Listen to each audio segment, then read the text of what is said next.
আপনার আচরণই আপনার সন্তানের প্রথম পাঠশালা। সন্তান যা দেখে তাই শিখে। তাই আপনার প্রতিটি আচরণই তার জন্য গুরুত্বপূর্ণ। আপনি যেমন ব্যবহার করবেন, আপনার সন্তান তেমনটাই শিখবে। সন্তানকে সদাচার শিখাতে চাইলে প্রথমে নিজে তা অনুসরণ করুন। সন্তানের নিকট আপনি কেবল একজন অভিভাবক নন, আপনি তার জীবন্ত পাঠ্য বই। আপনার হাসি, ধৈর্য, সততা এবং সহানুভূতি, এই গুণগুলোই আপনার সন্তানের নৈতিক ভিত্তি।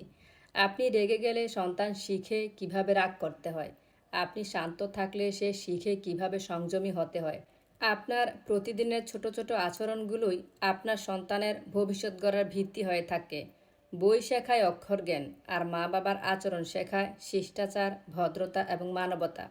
একজন দায়িত্বশীল অভিভাবকই হতে পারে সন্তানের জন্য শ্রেষ্ঠ শিক্ষক।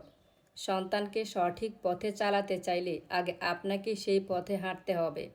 সবার সন্তান মানুষের মতো মানুষ হোক, মা বাবার মুখ উজ্জ্বল করুক, মানবতার জন্য কাজ করুক, সেই কামনাই রইল।